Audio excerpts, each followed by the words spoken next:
No more freaking around. Time to get serious. Is this thing on? Yep. I paid $2.99 for the Perplexing Orb. That's $2, 3 quarters, and 24 pennies. Yeah, I could have bought some Lunchables, a pack of colored pencils. That one episode of True Life, it's got juggalos and furries and real life vampires. But no, I bought this. I bought this instead.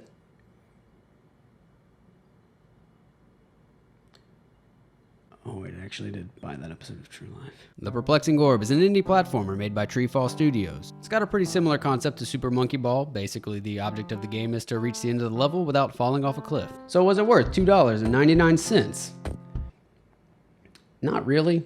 First off, this game has a severe lack of polish, both in terms of gameplay and presentation. To be honest, I really only need one of these to be solid for me to enjoy a platformer, at least a little bit. Like, if you can give me both, great. If I can only have one, I'll take better gameplay any day. But you know, if the game has a good art style and some solid music, I'll play it, even if the game sucks. Just to be clear, I didn't purchase this game just so I could shit on it. I saw it in the PlayStation Store, I saw what it looked like, and yes, I could have guessed that maybe I wasn't gonna love this game, but I have been pleasantly surprised before. The music in this game is fine. I don't really mind the art style all that much. It's kind of charming, like an old PS1 game, but it still seems a bit too barren and plain at times. The menus are unnecessarily confusing and they can be hard to navigate. Not really sure why these menus don't work like most other menus, or why this is worded in such a strange way. Though it did help a lot with me accidentally deleting my save file. But I got big brain, so you know, yeah, take that into consideration. The game controls fine, but the levels rarely do anything special or interesting for that to matter. Some of the levels are just tedious and force you to wait for a slowly moving platform. The levels don't provide you with a sense of urgency, so there's no real reason to speed through them, which makes them that much more annoying. I feel like this could have been fixed with a target time for completing a level, or well-timed obstacles that reward the player for moving through the levels quickly. A lot of the ideas in this game feel incomplete, such as the game's collectibles known as artifacts, which are just sort of placed in the level without much consideration for whether or not they're fun to get. If the collectibles in a platformer are fun to get, you're gonna want to go after them for reasons beyond completing that stat sheet. But this game doesn't even give you that satisfaction. I completed all the regular levels and bonus levels while making sure to collect every single artifact in them. So I was really confused when the game told me that I didn't collect enough to unlock all the challenge levels. And since I assumed that the artifacts disappeared once collected, I started a new game, and that's when I accidentally deleted my save file.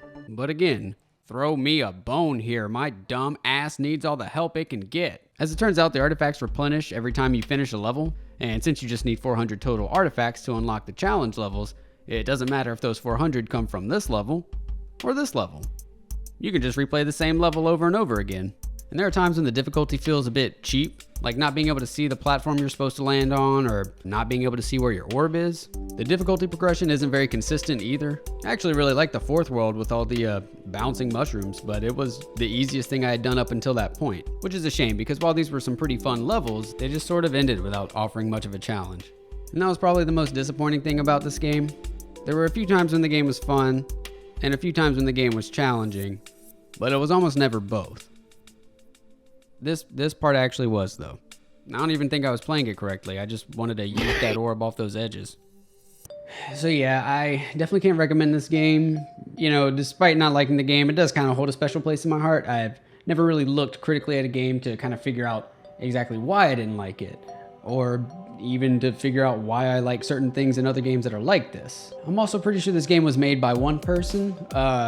It doesn't excuse any of the flaws, but it makes it understandable as to why they're there. Anyway, I've been following the Treefall Studios channel, keeping up with the development process for the second game. That's right. There's a sequel in the works. You probably didn't even know this game existed. And there's a sequel coming. You learn something new every day.